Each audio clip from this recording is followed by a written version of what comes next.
Hi, it's Lou Carlozo, the editor-in-chief of Qwoted, and really hope you are enjoying the Qwoted Interview Series if you've been tuning in so far. We have a terrific one this time around that I thought I would set up because it was recorded live at the Book Cellar, Cellar, in Chicago, one of the celebrated independent bookstores in our vibrant literary scene. And we spoke with Bob Eckstein, who is a New Yorker cartoonist, writer. His work has appeared not just in the New Yorker, but the New York Times, Reader's Digest, Smithsonian, Atlas Obscura, and many, many other publications. He was in town to not just talk about life and cartooning, but also to promote two new books that he has out, one of which is Footnotes from the Most Fascinating Museums. And you can see up here that Steve Martin, the wild and crazy banjo player, gave a quote, "A joyous read," and indeed it is. And Bob may be a cartoonist, but he is also a wonderful illustrator. You can see from the cover illustration here. And we spoke with him about many, many things, including what it's like to come up with ideas for the New Yorker, what it's like to be a creative, and this cartoon that I'm going to show you here on the video, which is one of his most celebrated, and in fact has been tattooed on people's bodies. We'll let Bob explain that. In the meantime, enjoy this interview. So Bob Eckstein, welcome to Chicago. Welcome to the Qwoted Interview Series. We're going to tell the whole world. I can't see the camera, so hopefully this... Let's do that. Make sure we got it in. About this new book of yours, inspired by cats. And you have written so many books, including a book where this very bookstore that we're in, the Book Cellar in Chicago, is mentioned, and that book is Footnotes from the World's Greatest Bookstores. There we are. And Lou, you're one of the stars. Yeah. That's how we met. We met because you contributed your story, which was a collection of these great stories that take place in bookstores, because I realized how important bookstores are. I wanted to raise awareness about independent bookstores. And I wanted to share how so many people have their lives changed from a bookstore. Yeah, it was great to be invited to be part of that, and I was floored when the book came out. Garrison Keillor did the foreword, of course, and you literally went all over the world in this book to talk about the different bookstores you featured. I mean, maybe just a quick riff on this. There's a lot to talk about in a short period of time. My God, we could do 3 of these, right? But what was it about bookstores, independent bookstores in particular, that made you want to put something like this together, and not just concentrating on one part of the country, but the whole world? Well, you know, I always looked at it that it was a place that was so unique. I think that everyone knows it, but it's kind of taken for granted that it's an intellectual hub of any town. In any main street, the bookstore is where people gather, not just like people, but it's a chance for people to learn, change their life. For some people, it's a big break. If they're a poet or a musician, they're going to perform for the first time at an open mic. There's so many different things that a bookstore does for the community.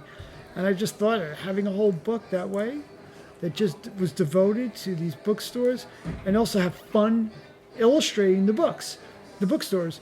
I illustrate all these different places, and I had a lot of fun visiting them and doing that. And then collecting the stories were all fun because I was going to make it so it wasn't academic. It was going to be something that was like stories that romanticized about the space, and just like offbeat stories, whether it's sad or funny or something, you know, anything. Just give a different side of a bookstore a person wouldn't have known otherwise. Yeah, absolutely. And that comes across, and then some, within the book about bookstores.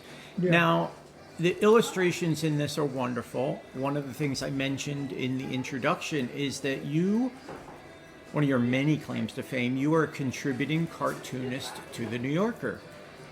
I've been changing careers my whole life. I started off writing humor, and I worked for newspapers and magazines like Newsday, The Village Voice. Then I went off to the New York Times, which was a highlight to be able to work for them. And all that time, I was also doing illustrations because I was doing this writing and I wanted it to be presented and framed in a certain way. So I felt there was an opportunity for me to express myself doing illustration. I did go to art school, And I just tried to dabble in different things. And ultimately, it came to doing all these skills together to do books. So I did design and did the illustrations and I did the writing. And all these books have some visuals because I want to make it more of a special experience, a tactile experience that you just can't download from an ebook, but something that you're going to see and it's going to move on to other things. My goal with all my books is always to, when you turn a page, you don't know what's going to happen next. That I'm going to kind of surprise the person what I might be doing. So everything is about juxtaposition and contrast. That's why I have like maybe a sad story with a romance story and so forth and so on. I'm always trying to show a yin and a yang and try to kind of mix it up. Yeah, and mix it up you do. I would be interested in knowing, because everybody's creative process is a little different. It's largely recombinant for everyone, right? You get something here, something there, but no two creatives, of course, are anywhere near the same. How does the journalism experience, the cartooning experience, the book authoring experience, the design experience, how does that sort of work for you in combination to get you focused on where you want to be creatively? Well, I mean, there's all different ways to answer that question. It's like that's a big matzo ball that you just gave me. And so... Too big, probably. Well, there's a few ways to approach this. One is that it's about inspiration. So the subject I'm going to write about is inspiring me. And that's what's fueling me to finish a book. So it might be with the bookstores. I'm going to the different places and the people themselves are getting me excited on the subject. Book owners are telling me their own stories and so forth. With the museum book, it was the actual artwork in the museums that was giving me that creative, fuel. You were asking, like, how do I combine the different things? But each time I approach any project, it's kind of a unique experience. I can't really say it's a formula. That's why it's hard to answer that question, because it is a different experience. But the only one common denominator is I always learn something. Yeah. There's always a learning process in which I learn more about the subject, more about how I could work, and even more about myself, what I feel like I want from something. Because like that North Star in a story in any book kind of changes in the middle of the project. It could be like in the middle of the project, I sort of see all of a sudden something that's even more important in my quest to finishing the book. It could be something that, again, there's a revelation for me somewhere along the journey of finishing the book. So it's hard to sum it up in a way that's like generalizing all my creative process. In the same way with the New Yorker cartoon, a New Yorker cartoon could have just the motive of making people laugh, knowing that people are suffering in different ways with stress and they need a break. I kind of think it's my job description that I'm going to try to make people kind of lighten their day. Yeah. Oh, absolutely. And that's a noble thing, right? I mean, it's being, or let's say having something that has a serious and a good and a positive outcome, but doing it by not taking yourself seriously. There are selfish reasons thrown in. An example is this. I get satisfaction being acknowledged if someone says it's really funny. If I have a cartoon published and people tell me it made a difference in their day, that's love I'm getting back from them. And I'm getting a validation and I'm feeling good about what I do for a living. I feel better that I've done something decent. And I did kind of make something that people will notice. Same with the books. If I feel like the books made a difference in some way and raised awareness of something, that's something that, you're not going to get rich making these books. Yeah. It is really hard and to do it, in a way that's going to say, like, you're doing it for those reasons. You had better do it for other reasons as well if you're doing a book.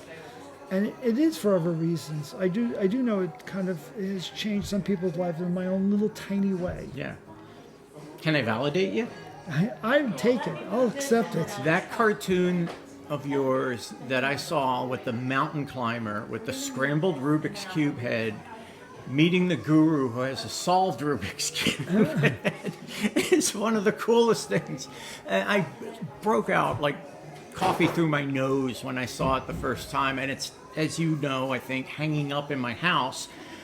Maybe not that idea if there's really no story behind it. If there is, great, but where do your inspirations come from? Is it when you're taking a walk or you see something? I've Could be Again, anything. sure, it's It could different be- time. It could be something I overheard. It could be something that's filed away in my brain, and it doesn't come out until all the distractions in my head disappear, and I could hear it. Which is why you have some people say they get their best ideas in the shower or someplace like that. It's because that's when they can file back to memories, or they could draw on things that they have been marinating in their brain, and maybe an idea that's not fully formed yet. In the case of the Rubik's Cube, you don't get much respect as a cartoonist. But for a cartoonist... So I've heard. So getting respect for a cartoonist for me meant that cartoon was actually tattooed on stranger's ass in different places. And that is, well, I'm going to have to take that for now. We don't have Pulitzer Prizes or anything like that. That's what I'll have to take as validation. And in the case of the Rubik's Cube, it could be something that just fell into my lap immediately, an idea, and I just draw it up. And I just did it in 10 minutes. Or in the case of that cartoon, that was like years in the transformation. It began as something different with caption, and it had to do with just, the wise man trying to solve the problem. And it was more like I think it was a lawyer talking to someone in jail. And then I always asked myself the question, what if? Mm-hmm. What if? And the end cause of that is to try to make it simpler. How can I make something that is more universal? That's something that's an idea or concept that just strips it down to its core. Like a famous Beatles song that doesn't have the details, but everyone says, oh, it's speaking to me. Mm-hmm. And that's when something becomes successful, is when people are engaged and they could see themselves in that, and they could say that it inspires them, or they could say that's something that really touches them, as opposed to something that's strictly for me and leaves them out. Yeah. So it's the most inclusive stuff, the most inclusive cartoons and books that I think have the most success. Mm-hmm. That's when people feel like they could be folded in and be with me. And even better yet, if they could actually have a eureka moment where they figure out the puzzle. So a cartoon, for instance, that's so easy and obvious, something like that doesn't have the same power as if the viewer in some way figured out the caption and kind of pieced together the joke with me. Mm-hmm. And then there's like sort of a relationship, that invisible one that exists, where they feel more close to the work. Yeah. Wow. That is, I don't know how you get from a lawyer in a jail to a mountaintop, but it's all about long journeys, right? Yeah, and you always ask yourself, like, what if? Like, how can I turn this into something else? And never settling for what it was initially, what you thought was the right idea. Yeah. I think that's something that's one of the things I learned with books, is that you can always improve on it. Mm-hmm. There's always room for changing it so it's something more. You could add another layer, and you could strip down the layers, and all different ways you can manipulate it until it's that moment when you're writing or doing a cartoon or whatever, when you know in your head, you say, oh, it's done. Mm-hmm. And there are those moments when I say, I hit it. It's right the way it is. Mm-hmm. I had that moment with my museum book when I was doing different places over and over in a different way. And then there was a moment where I just said, I captured Here's the essence. The museum book for everybody. And this is a labor of love. I mean, who wouldn't love going to all the different museums and then going home and writing about them and getting a chance to illustrate those places? And some of these places were, glamorous, exotic, and some of them were so educational or heartwarming. They all had different feedback, and they were all special in their own way. Yeah. Speaking of special, one of the books that you will be here at the Book Cellar to talk about, I held this up earlier, is Inspired by Cats, Writers and Their Muses. I love that. And this was a collection of great writers all around the world who happened to be inspired by their pets, by their cats, and consider their cats their muse. And we have stories explaining how much a lot of these writers do not like humans, and they get along better with the cats. And they consider their cats their editors, and it was a fun collection. It was fun to reach out to some of the people. Some are dead, so I didn't reach out to them in a seance or anything. But the live You could try. exactly, but I didn't have much success. I found that the live people were probably more difficult than some of the dead. But I did have in the book people like David Sedaris, Margaret Atwood, Joyce Carol Oates, and so many other great writers. And I have funny stories and some different insight to them because I was in touch with them. And that was really a privilege. Yeah, and we should acknowledge the co-author here, not Right. Atlas. She was brought in. I could have written the book, but she did a better job than I could have done. We're friends, and she's an accomplished cookbook writer, but now she's doing other books, and she's expanding to bigger subjects, like she's doing the next book on banned books. But we had a great time working together on Inspired by Cats. She's a cat lover. She loved the subject, and she dove right in a way that I couldn't imagine. Wow, that is fabulous. Total curveball here. Can AI do funny? Now, let's start with, can anybody learn to be funny? I get that question all the time when I speak at different panels and stuff where I do humor conferences, and they always say, can you make me funny? You can make someone funnier. And then AI can take what other people have done and mash it together. But it's never going to come up with something totally original. AI is taking what has already been done and reframing it in a way that may seem new, but it's really just whatever's been out there already. If it wasn't for us, AI would not be funny at all. It needs us to give it material, which is dangerous. I'm pro AI when it comes to medical, or if it's science and technology. But when it comes to being creative, it's definitely a danger to the creative field. Yeah. In fact, there's been that ongoing lawsuit, I think, with the New York Times writers against the large language models. And there was a suit, I am blanking out on which one it was, that was recently resolved in the favor of the creatives. I was a part of that suit, and then they took me out. What they did was they had this huge settlement, and then half of the offers were eliminated from it because the amount of money for the settlement to pay everybody, nobody would have gotten paid because it was beyond what they could afford. Oh, the lawyers got paid. Lawyers always get paid. The lawyers make out like bandits, but it is a discouragement, and it shows that it's not the Wild West, and that the AI does have some policing. And so hopefully this will discourage people from just outright stealing people's work.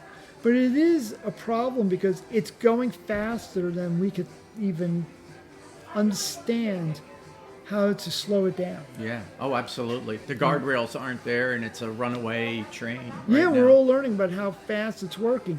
I mean, I spend about half a year at least on each of these books, but all these books could have been done by AI in about 20 minutes. Yeah. Not as good and not as authentic and have the soul to it, but that's the problem. It could just crank out stuff. Yeah. And Hank Azaria talked about that in a New York Times piece, which was wonderfully done because it was full of graphics and motion in it, where he talks about he has no doubt that at some point, sooner rather than later, AI is going to be able to do his voices and his characterizations. But he said that the one thing it will never be able to do is inhabit the character, inhabit the creative idea, and bring that X factor to it so that you get the sense that there's a real person behind it and they're being in the moment and they're being honest with you. AI is just going to imitate, and there's no there. the big problem with this is getting society to have a high standard, to not allow and accept this subpar product of not having that richness, and the way Hank Azaria was describing is like one level. So, but what happens if people do feel like, oh, it's okay to have a cartoon that's not as funny made by AI, and accept the fact that we can replace human cartoonists. And they're already replacing the voiceovers in books, because I have friends who have done voiceovers professionally, and they've all been replaced by automated AI. Wow. So most books now are the voiceovers, the audio version of the books. A lot of them are done by AI. Wow, that's incredible. I know. Well, We should end on a high note. Okay. And here's something that I draw a lot of inspiration, no pun intended, from watching you work. You are always working on something. You're always on the go. You're always out there. Where do you personally place the most hope in terms of your work and continuing the trajectory that you're on? And maybe even, hey, you started playing tennis, right? You got a tennis scholarship. Yeah. So who knows where you'll wind up, but where do you place the most hope or see the next mountain to climb? It's impossible to say. I think that just moving forward and being willing to be open to any opportunities, being flexible. I am doing next a card game called Writer's Block, and the publishing company has asked me to design games because people want to go back to the tactile type of game and bring people closer together. And I do think that's where people are going to gravitate toward, is that people are going to want to have feeling a sense of community. People are lonely. People are still recovering from COVID. But having these old-fashioned salons where people gather in people's house and they get together, whether it's a book club or something like that, I think that is a wave of things to be. And so whatever you could do, if it includes people needing to need each other and be there with other people, I think that is something to lean into. Yeah, it's all about community. Bob, thank you so much for doing the interview. Want to once again plug these works by Bob Eckstein. We have Inspired by Cats, Footnotes from the Most Fascinating Museums, Notes from the World's Greatest Bookstores. Somewhere in there's a book about snowmen, your passion. Yes. That was at the very beginning, right? I'm the world's leading snowman expert. This is true. Try and stump him. I'm going to tell you, although that game Writer's Block, I win. Well, let's move. I'm going to send you a copy. There you go. It was great to see you again. Thanks for this. Yeah, thank you so much. And a big thank you to Susie and everybody in Chicago at the Book Cellar. This is one of the greatest independent bookstores you will find anywhere. And thank you for tuning in to yet another episode of the Qwoted Interview Series. Bob, thanks. Thank you.